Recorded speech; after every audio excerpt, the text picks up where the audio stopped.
అందరికీ హాయ్ అండి. ఈరోజు వీడియోలో పాకం లేకుండా చాలా సింపుల్గా చేసుకునే సాఫ్ట్గా ఉండే పల్లీ లడ్డు రెసిపీ చూపిస్తాను.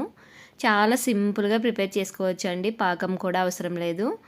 చాలా స్మూత్గా ఉంటాయి. లేట్ చేయకుండా రెసిపీ విధానం చూసేయండి.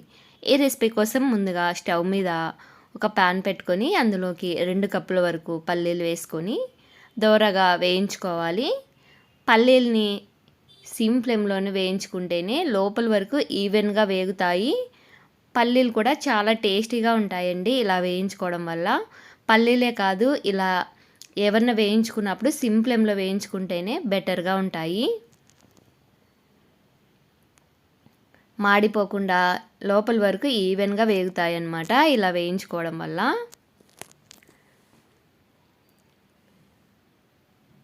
ఇలా చూసారు కదా, ఇలా దోరగా వేయించుకొని స్టవ్ ఆఫ్ చేసేసుకొని వీటిని దింపేసుకోవాలి.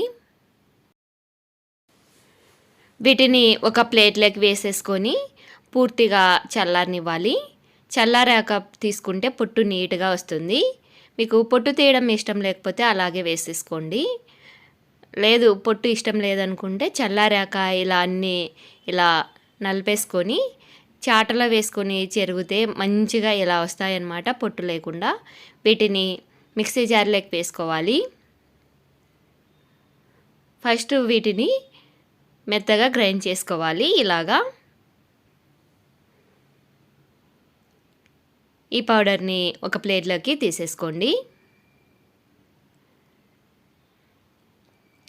నెక్స్ట్ ఇందులోకి 1 కప్పు వరకు బెల్లం వేసుకోవాలి. మనం ముందుగా పట్టిన పల్లీల పిండి ఉంది కదా, ఆ పౌడర్ని కూడా కొంచెం వేసుకొని మళ్ళీ ఒకసారి గ్రైండ్ చేసుకోవాలి.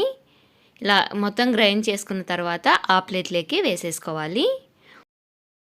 బెల్లం ఒకటే వేసుకొని మిక్సీ జార్లో పట్టామంటే ముద్దలాగా అయిపోతుంది కాబట్టి కొంచెం పిండిని వేసుకొని గ్రైండ్ చేసుకొని ఇలా ఆ ప్లేట్లోకి వేసేసుకొని మొత్తం కలిపేసుకోవాలి.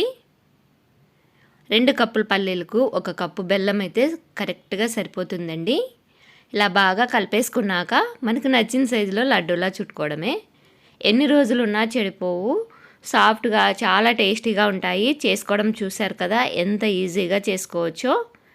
మనం పాకం పట్టి చేసామంటే గట్టిగా వస్తాయి. పిల్లలు కూడా తినడానికి ఇబ్బంది పడతారు.